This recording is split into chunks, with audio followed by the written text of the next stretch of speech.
Imagine waking up in a world without pads, tampons, painkillers, hot water bottles, pharmacies, running water, washing machines, or even reliable privacy. Then imagine being expected to work in fields, carry water, raise children, prepare meals, and survive harsh living conditions while managing something that half of humanity experiences: menstruation. Most people assume medieval women faced a monthly nightmare with no solutions whatsoever. Popular culture often portrays the Middle Ages as a time when people simply suffered through bodily functions, with little understanding or practical adaptation. Yet the truth is far more interesting. The real story is not one of helplessness, but of ingenuity. Long before modern hygiene products existed, women developed systems, materials, remedies, and support networks that allowed them to continue functioning in a demanding world. Understanding those solutions tells us something much larger than the history of menstruation. It reveals how ordinary people solved everyday problems when technology offered few shortcuts. One of the biggest surprises concerns frequency. Modern discussions often assume medieval women experienced periods much like women today, only without modern products. Historical evidence suggests the reality was dramatically different. Life expectancy, nutrition, pregnancy patterns, breastfeeding practices, and physical labor all shaped reproductive cycles in ways that would seem unusual to modern observers.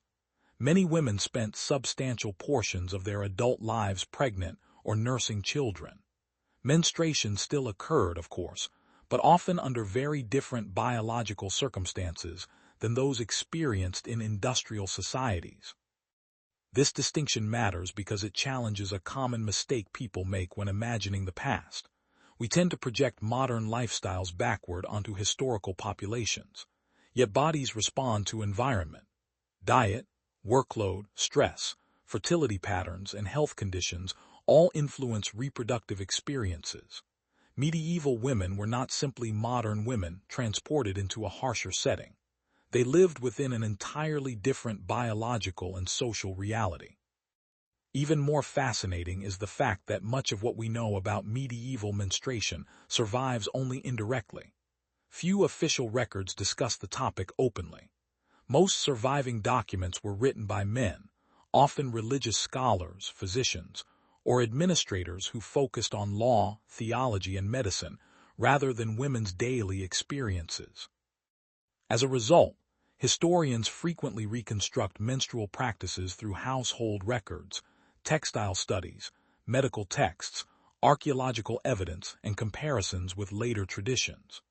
In other words, the story survives not because medieval society wanted to preserve it, but because traces of ordinary life remained hidden in unexpected places. That challenge creates an important reminder.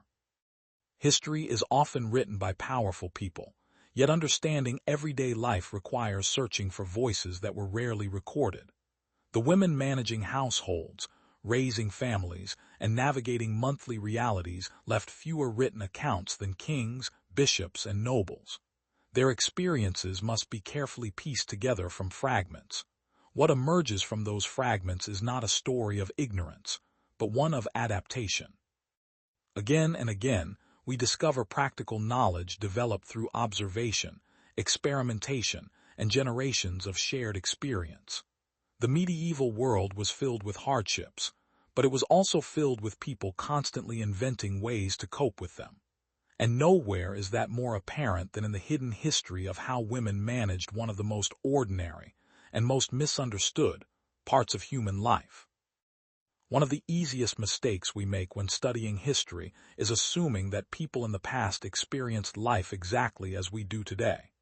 The clothes may have changed, the technology may have improved, but surely the human body remained the same.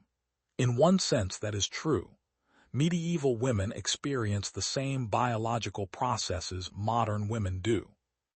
Yet the circumstances surrounding those processes were so different that the practical experience of menstruation could feel almost like living in another world entirely. To understand medieval period management, we first have to understand medieval life itself. Modern women in industrialized societies often experience hundreds of menstrual cycles across their lifetimes.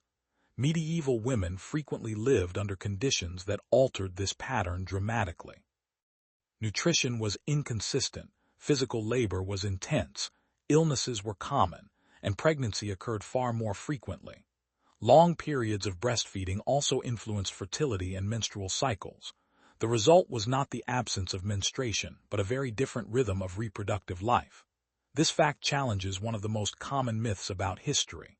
Many people imagine medieval women facing an endless monthly struggle with no relief. The reality was more complex. Their hardships were severe, but they were distributed differently. Instead of navigating hundreds of menstrual cycles, many women spent enormous portions of adulthood pregnant, recovering from childbirth, nursing infants, or caring for large families.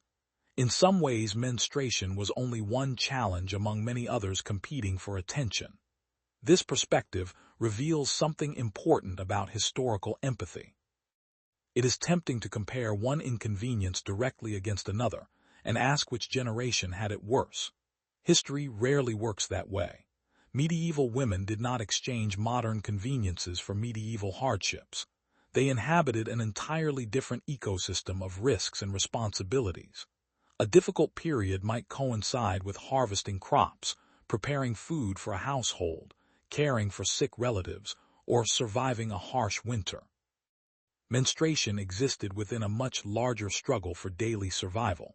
Another surprising aspect involves nutrition. Modern discussions often focus on the disadvantages of medieval diets, and many of those disadvantages were very real. Yet those same nutritional conditions also affected hormonal patterns. Bodies adapt to circumstances. When resources become scarce, biological systems often respond by prioritizing survival over reproduction. Medieval people did not possess scientific explanations for these processes, but they observed the results through experience. Generations of women recognized patterns, shared practical knowledge, and developed expectations shaped by realities very different from our own. There is something fascinating about this gap between observation and explanation. Medieval women frequently knew what worked without understanding the biological mechanisms behind it. They lacked modern endocrinology, but they possessed centuries of accumulated experience. This distinction appears repeatedly throughout history. People often develop effective practices long before science explains why those practices succeed. Farmers grew crops before understanding genetics. Sailors navigated oceans before understanding meteorology. Women managed reproductive health before modern medicine could describe hormones. Practical knowledge frequently arrives first, scientific understanding later. Looking deeper, the story of medieval menstruation becomes a story about adaptation. Human beings constantly adjust to the environments they inhabit.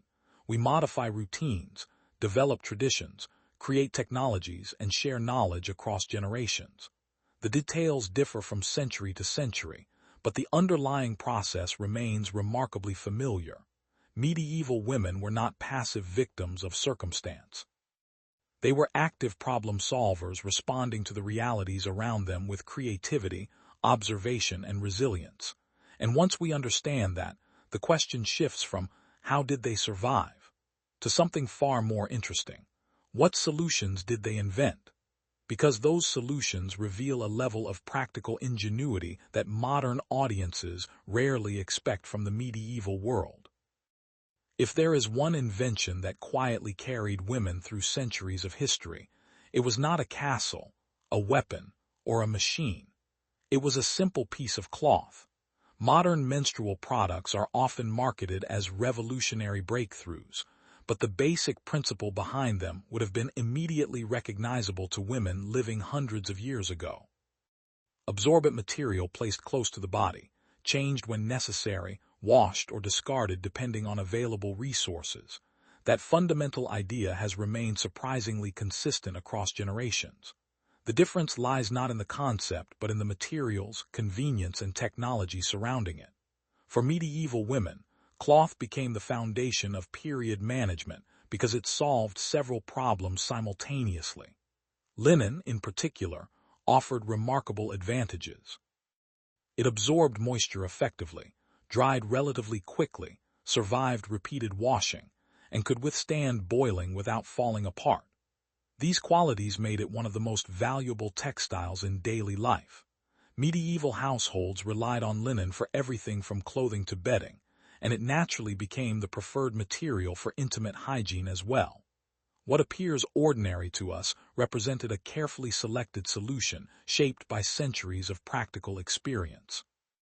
Yet even something as simple as cloth reveals the enormous influence of social class. Wealthy women enjoyed access to softer, finer fabrics woven with greater care and comfort. Their menstrual supplies could be made from high-quality linen that felt gentle against the skin and lasted for years.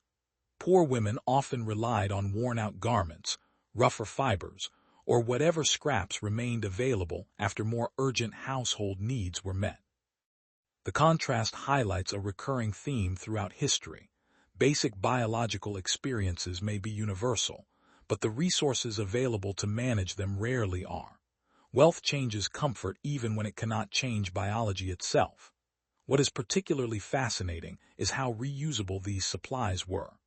Modern culture often treats disposability as normal, yet medieval households operated according to entirely different economic assumptions. Fabric required labor, raw materials, and significant expense. Nothing useful was thrown away casually. A well-maintained collection of cloths might remain in service for many years.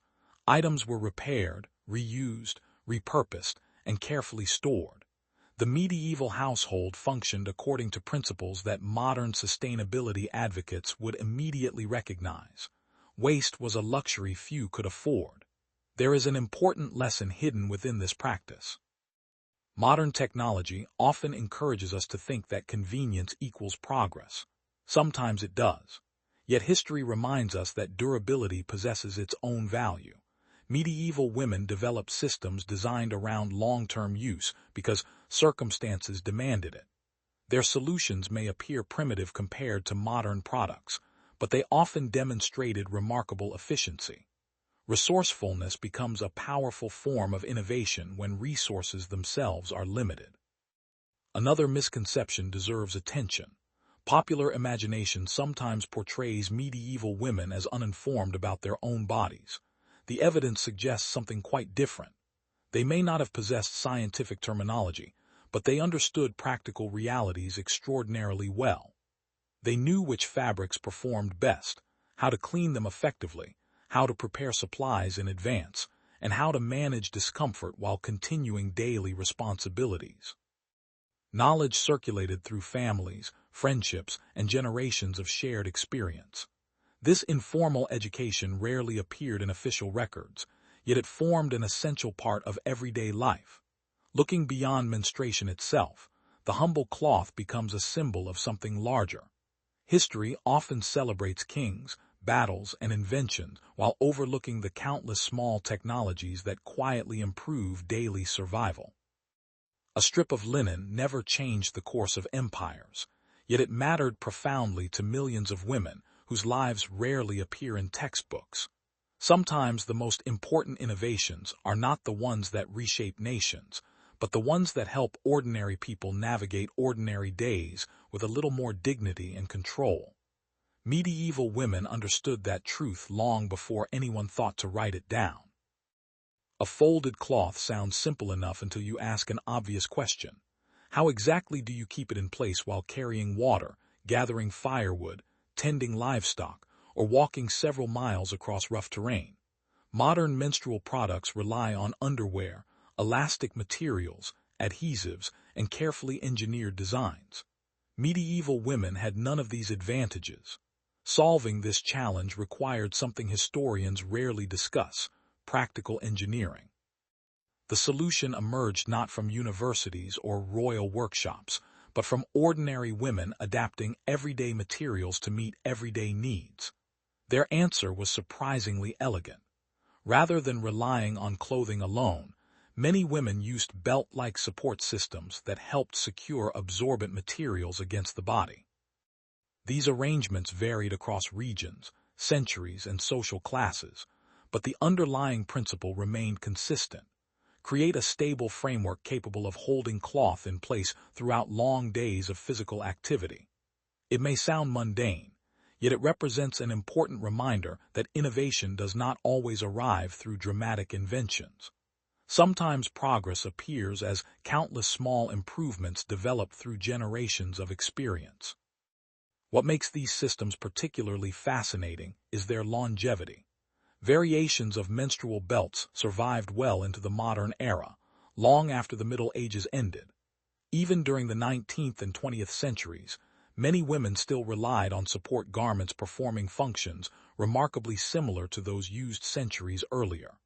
This continuity challenges the common assumption that history advances through constant radical transformation.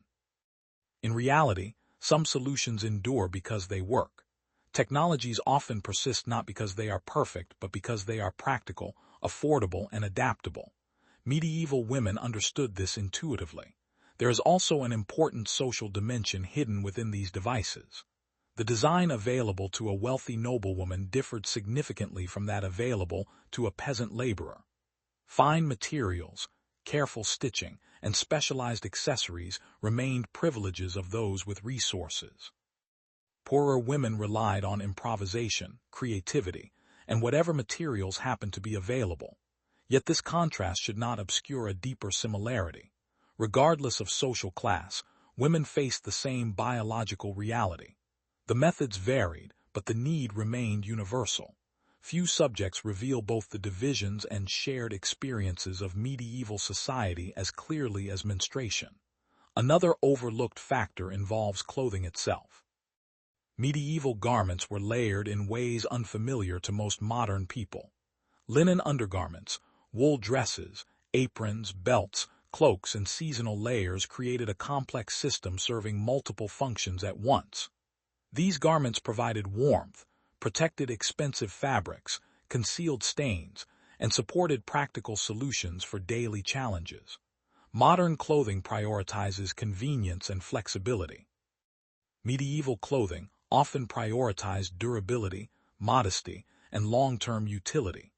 Understanding menstrual management therefore requires understanding the broader architecture of medieval dress. Nothing existed in isolation. Every garment performed several jobs simultaneously. This observation points toward a larger historical truth. We often underestimate the sophistication of ordinary people because their tools appear simple compared to ours. Yet complexity is not measured solely by technology. A medieval household operated according to systems refined through generations of experimentation. Knowledge passed from mothers to daughters, sisters to sisters, neighbors to neighbors. Most of that expertise was never written down. It survived through practice rather than publication.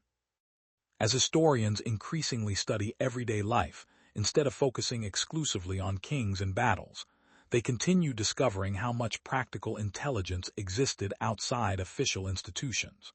Perhaps that is one of the most valuable lessons hidden within this story. Human ingenuity does not belong exclusively to inventors, scientists, or political leaders.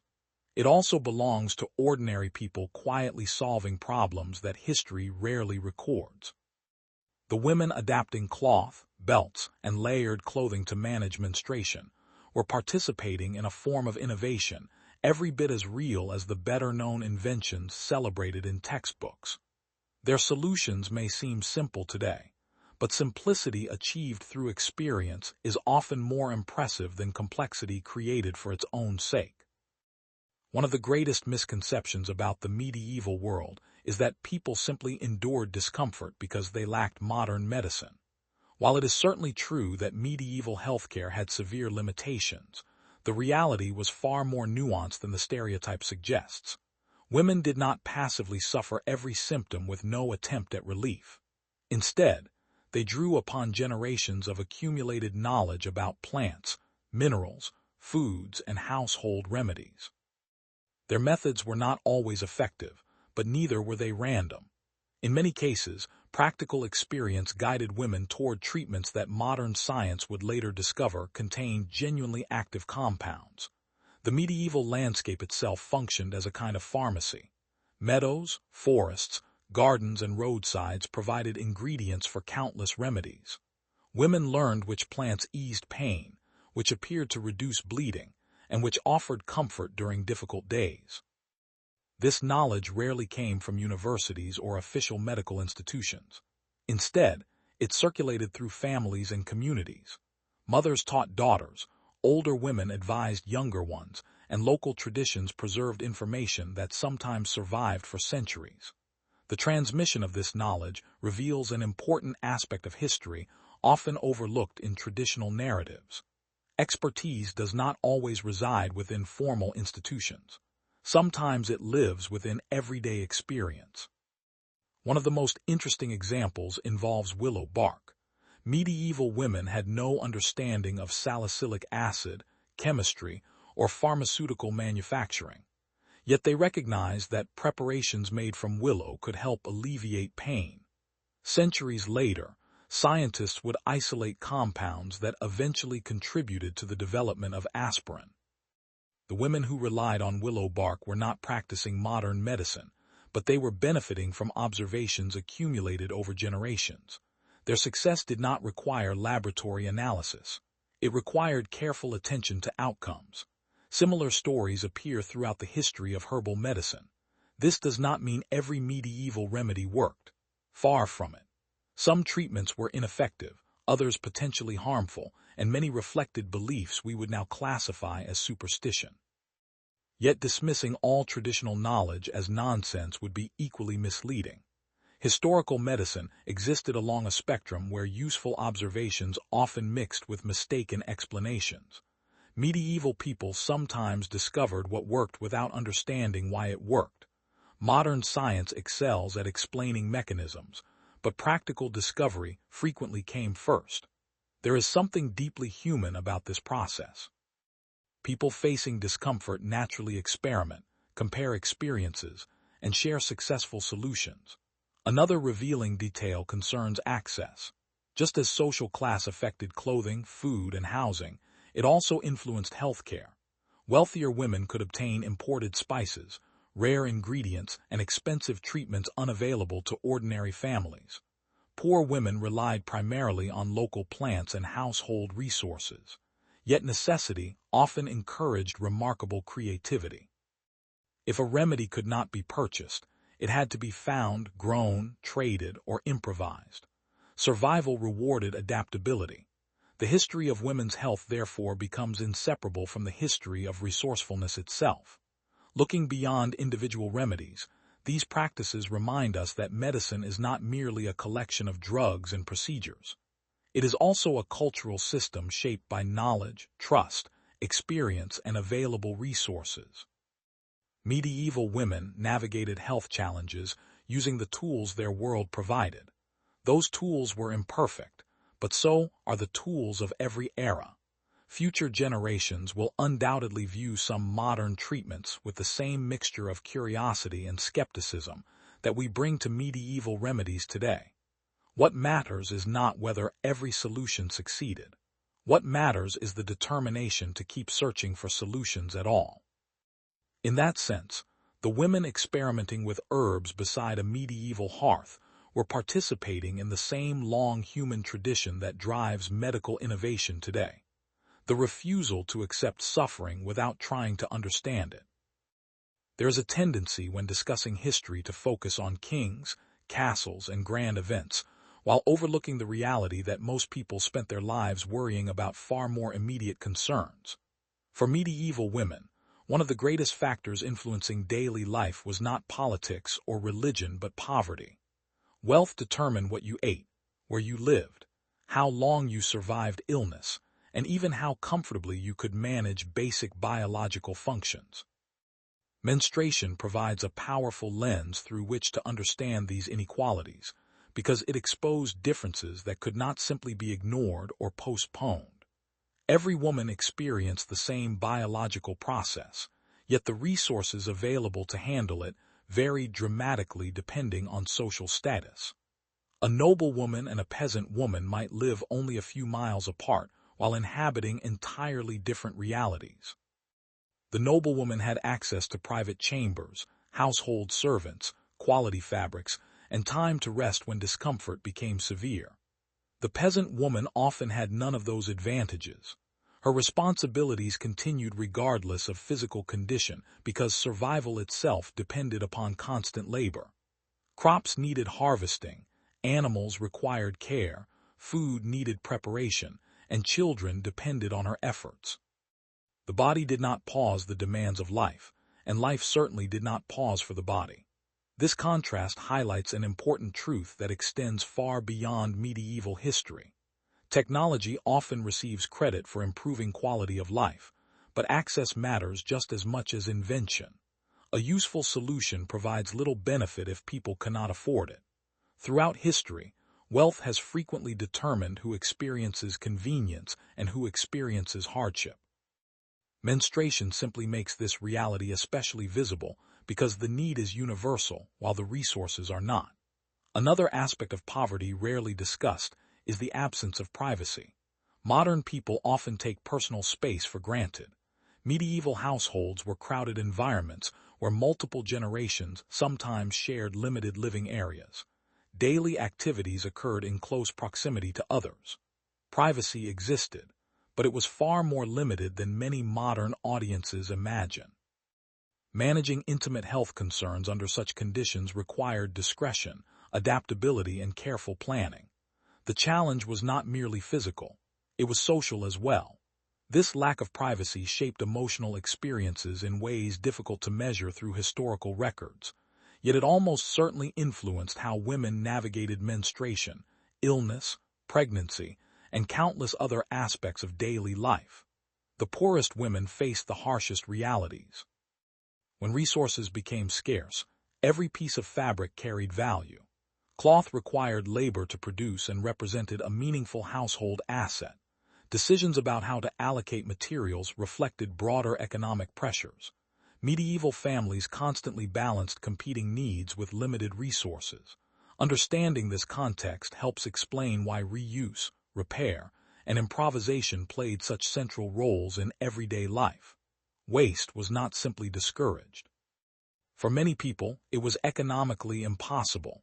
Yet amid these hardships, we repeatedly encounter evidence of resilience. Women adapted clothing, developed routines, shared knowledge, and supported one another through practical cooperation. History often remembers the powerful because their actions generated records, monuments, and political consequences. But the survival of ordinary communities depended just as much upon invisible acts of problem-solving performed by people whose names were never recorded. Looking at the past through this lens changes the story.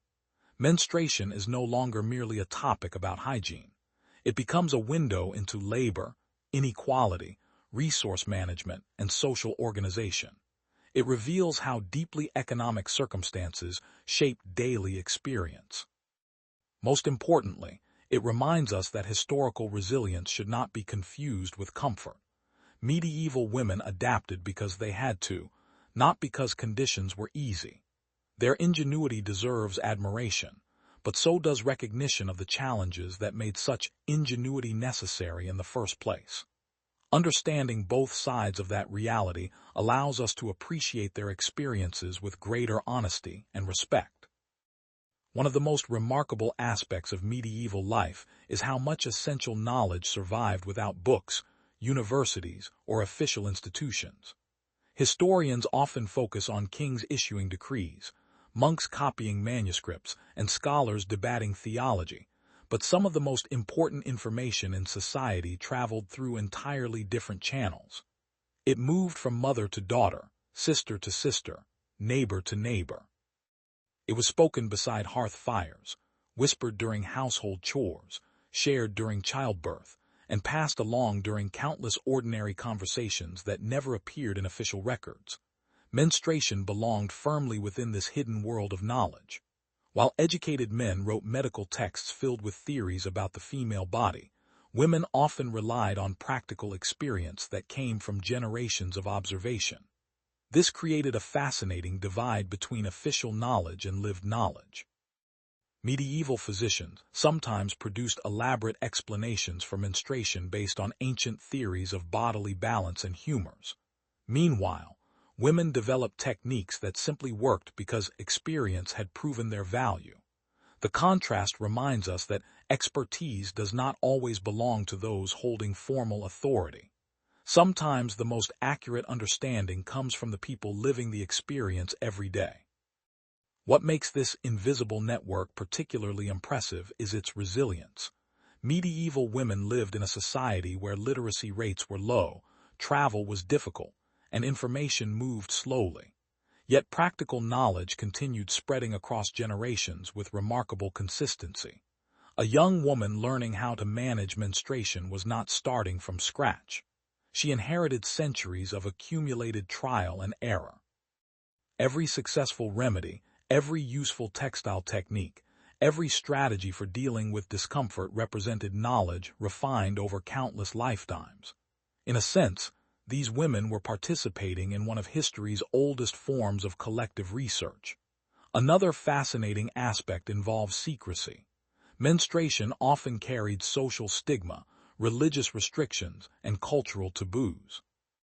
As a result, women frequently developed discreet ways to communicate about topics considered inappropriate for public discussion. The details varied across regions and centuries, but the broader pattern remained surprisingly consistent. Sensitive information circulated through trusted relationships rather than public institutions. This secrecy was not simply about embarrassment. It also served as a practical survival strategy in environments where misunderstandings or social judgments could carry serious consequences. Yet secrecy created an unexpected side effect. Because so much menstrual knowledge remained informal, historians today struggle to reconstruct it. Official documents preserve laws, taxes, wars, and political decisions with remarkable detail. Everyday women's experiences are much harder to recover. This imbalance reveals one of history's greatest challenges. Entire worlds of knowledge can exist without leaving extensive written records. The absence of documentation does not mean the absence of expertise. It often means the expertise existed outside the institutions responsible for preserving information. Looking beyond menstruation itself, these networks reveal something profound about human communities. Long before the internet, printing presses, or mass education, people created systems for sharing knowledge. Those systems were imperfect, limited, and localized, but they worked. They allowed practical information to survive across centuries despite enormous obstacles. Human beings are natural teachers. When faced with recurring challenges, we instinctively pass solutions to those who come after us. The women of the medieval world participated in that process just as surely as modern educators, scientists, and healthcare professionals do today. Their classrooms simply looked different. Their lessons were rarely written down. Their expertise rarely received public recognition. Yet without their efforts, countless families would have lost access to knowledge essential for daily life. In many ways, the true story of medieval menstruation is not merely about cloth, herbs, or remedies.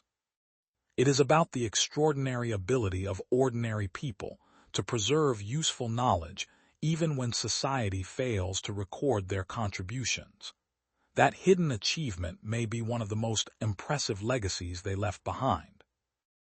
Modern conversations about menstruation often assume access to private bathrooms, scheduled breaks, spare clothing, and the option to stay home when symptoms become overwhelming.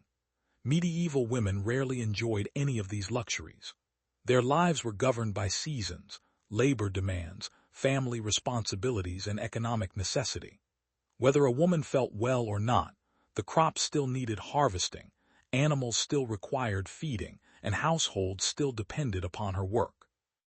Understanding how medieval women managed menstruation therefore requires understanding something even more important.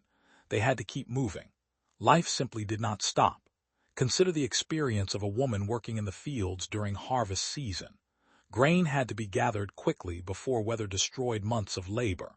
Delays could mean hunger during winter. Under those conditions, personal discomfort became secondary to survival. This does not mean women ignored their symptoms. Rather, they developed routines designed to function within demanding circumstances. Practicality became essential. Supplies had to be portable, clothing had to accommodate movement, and solutions had to work during long hours away from home. The challenge was not merely managing menstruation. It was managing menstruation while simultaneously managing life. Travelers faced their own difficulties. Pilgrimages were common throughout medieval Europe, and many journeys lasted weeks or even months. Roads were rough, accommodations inconsistent, and privacy limited. Women undertaking such trips needed ways to carry supplies, clean reusable materials, and adapt to changing conditions. Historical evidence suggests remarkable flexibility. People used what was available, improvised when necessary, and relied heavily upon preparation. The same skills that helped medieval families survive harsh winters also helped women navigate personal health challenges far from home. Adaptability was not an optional trait. It was a requirement. Market women, craftspeople, servants, and laborers encountered similar realities. Economic survival depended upon showing up. Customers did not disappear because someone felt unwell. Employers rarely reorganized work schedules around personal discomfort. The result was a culture where endurance became highly valued. Modern audiences sometimes interpret this endurance as evidence that people simply accepted suffering. A more accurate interpretation might be that they developed strategies for functioning despite it. There is a significant difference between resignation and resilience. Medieval women repeatedly demonstrated the latter. Another fascinating aspect involves clothing. Long skirts, layered garments, aprons, belts, and protective textiles served multiple purposes at once. Fashion was rarely separated from practicality. Garments needed to withstand labor, weather, and repeated use. As a result, clothing often functioned as part of a broader system helping women navigate everyday challenges. Modern fashion frequently emphasizes personal expression. Medieval clothing frequently emphasized utility. This distinction helps explain why many garments remained relatively stable for centuries. When something works, people are often reluctant to replace it. Looking deeper, the history of menstruation reveals an overlooked truth about labor. Much of human civilization has depended upon people continuing to work despite discomfort, illness, exhaustion, and adversity. The medieval world made this reality especially visible because fewer technological conveniences existed to reduce daily burdens. Women carried enormous responsibilities while operating within systems offering limited support. Yet communities continued functioning because individuals constantly adapted. Their resilience became one of society's most important resources. Perhaps this is why the subject remains so compelling today. It is not merely a story about periods. It is a story about human determination. The woman walking miles to market, harvesting crops under the summer sun, traveling across unfamiliar roads, or caring for a household while managing her own physical needs represents something universal. She reminds us that history's greatest achievements are often built upon countless ordinary people, finding ways to continue moving forward even when circumstances give them every reason to stop. That quiet perseverance rarely appears in chronicles or monuments, but without it, much of history would never have happened at all. While the physical challenges of menstruation were significant, they were often accompanied by something far less visible and in many ways more powerful: social stigma. Throughout history, societies have attached meanings to natural biological processes, and medieval Europe was no exception. Menstruation was not viewed simply as a bodily function. It existed within a complicated web of religious beliefs, medical theories, folklore, and cultural expectations. These ideas shaped how women understood themselves and how others understood them. The result was a reality in which practical management and social navigation became inseparable. Medieval medical texts frequently reflected ancient theories inherited from earlier civilizations. Scholars attempted to explain the human body using concepts that now seem strange but were considered serious science at the time. Many believed bodily health depended upon balancing various fluids and forces within the body. Menstruation was interpreted through this framework, leading to explanations that often mixed observation, speculation, and inherited tradition. Some claims appear bizarre to modern readers, yet they remind us that every society develops scientific models based on the knowledge available to it. Medieval medicine was not uniquely irrational. It was simply operating with limited information. Religious beliefs added another layer of complexity. Certain interpretations associated menstruation with ritual impurity, moral symbolism, or spiritual concerns. These attitudes varied significantly across regions and communities, but they often contributed to a broader atmosphere of caution and silence. Topics related to menstruation were rarely discussed openly in public settings. Knowledge circulated privately, while misconceptions sometimes spread publicly. This imbalance created challenges that extended beyond physical management. Women frequently had to navigate social expectations while simultaneously dealing with practical realities. Yet one of the most interesting discoveries historians have made is how effectively women adapted to these conditions. Faced with stigma, they created informal support systems. Faced with misunderstanding, they shared practical advice. Faced with silence, they developed discreet ways to communicate. Again and again, we see evidence that women's lived experience often differed significantly from the theories promoted by authorities. The official narrative and the everyday reality were not always the same. This distinction is important because it highlights a recurring pattern throughout history. Communities frequently develop practical solutions even when public attitudes lag behind. There is also a temptation to view medieval stigma as uniquely severe, while assuming modern societies have completely moved beyond similar challenges. The truth is more complicated. Although tremendous progress has been made, discussions about menstruation still encounter discomfort, misinformation, and cultural taboos in many parts of the world. The forms have changed, but some underlying dynamics remain surprisingly familiar. Studying the medieval period, therefore, offers more than historical curiosity. It provides perspective. It reminds us that social attitudes evolve slowly, and that progress often emerges through countless small conversations rather than dramatic transformations. Looking deeper, the story becomes less about menstruation specifically, and more about human resilience. Medieval women operated within systems that frequently misunderstood or underestimated their experiences. Yet they continued creating knowledge, supporting one another, and finding practical ways to navigate daily life. Their achievements rarely appeared in official records because society often failed to recognize them as achievements at all. Nevertheless, they mattered enormously. Every technique passed from one generation to the next represented a small victory against uncertainty. Every shared piece of advice helped someone else manage a challenge more effectively. In the end, the greatest obstacle was not always discomfort itself. Sometimes it was the silence surrounding it. And perhaps the most remarkable accomplishment of medieval women was their ability to build networks of understanding strong enough to survive despite that silence. Their story reminds us that knowledge often grows strongest in the very places history forgets to look. When most people think about the Middle Ages, they imagine castles, knights, kings, battles, and plagues. Rarely do they think about something as ordinary as menstruation. Yet that is precisely why this story matters. The history of great events tells us how societies changed. The history of everyday life tells us how people survived. And survival, more than anything else, was the defining challenge of the medieval world. Throughout this journey, we have explored cloths carefully folded and reused for years, herbal remedies passed from generation to generation, improvised support systems engineered without modern materials, and invisible networks of women sharing knowledge beyond the reach of official records.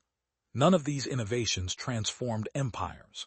None changed the outcome of wars. Yet they changed something equally important: the daily lives of millions of ordinary people. History often celebrates dramatic breakthroughs while overlooking quieter forms of ingenuity. Medieval women remind us that innovation is not always a machine, a weapon, or a scientific discovery. Sometimes it is simply finding a way to make tomorrow slightly easier than today. One of the most striking lessons from this story is how frequently practical knowledge develops independently of formal expertise. Medieval physicians possessed theories. Religious authorities possessed doctrines. Political leaders possessed power. Yet many of the most useful solutions emerged from women observing their own experiences and sharing what they learned with one another. This pattern appears again and again throughout human history. Communities often discover effective practices long before official institutions understand them. Knowledge grows not only in libraries and universities, but also in kitchens, workshops, gardens, and conversations. The hidden history of menstruation offers a powerful example of that truth. Another lesson concerns resilience. Modern audiences sometimes romanticize the past, imagining simpler times filled with tradition and community. Others make the opposite mistake, assuming people in earlier centuries were helpless victims of ignorance. The reality lies somewhere between these extremes. Medieval life was extraordinarily difficult. Disease, poverty, hunger, and physical labor shaped daily existence in ways most modern people rarely experience. Yet within those hardships existed remarkable adaptability. Women developed systems because they had to. They solved problems because waiting for someone else to solve them was rarely an option. Their resilience deserves admiration, but so does an honest recognition of the challenges they faced. Strength is most impressive when we understand what it was required to endure. There is also a broader lesson about historical perspective. Every generation tends to view itself as uniquely advanced. We look backward and notice outdated beliefs, limited technologies, and strange customs. Future generations will almost certainly do the same to us. They may wonder how we tolerated certain social inequalities, environmental problems, or healthcare limitations. Studying medieval menstruation encourages humility because it reveals how much intelligence can exist within systems that appear primitive from the outside. Medieval women were not waiting for modernity to rescue them. They were actively shaping their own lives using the resources available. Their world was different, but their creativity was entirely familiar. Perhaps the most important takeaway is that history becomes richer when we pay attention to people who rarely appear in traditional narratives. Kings and generals influence the course of nations, but ordinary women influence the course of everyday life. They preserved knowledge, cared for families, supported communities, and passed practical wisdom across generations. Much of their work went unrecorded, yet society depended upon it. The hidden history of menstruation is therefore about far more than menstrual management. It is about recognizing the countless invisible contributions that make civilizations possible. In the end, the story is not one of embarrassment, discomfort, or even biology alone. It is a story about adaptation. It is about how human beings confront recurring challenges and gradually develop solutions. It is about the creativity hidden within ordinary lives. And perhaps most importantly, it is about remembering that history is not only made by the people whose names appear in books. It is also made by those whose knowledge survived through action rather than recognition. The women of the medieval world left few written records behind, but their ingenuity left something far more enduring, proof that resilience can flourish even in the most difficult circumstances. The history of medieval menstruation is ultimately a story of human ingenuity. Despite limited technology, social stigma, and difficult living conditions, women developed practical solutions through observation, cooperation, and shared experience. Their story reminds us that resilience is not simply enduring hardship. It is the ability to adapt, innovate, and pass knowledge forward so future generations can face challenges more effectively than the last.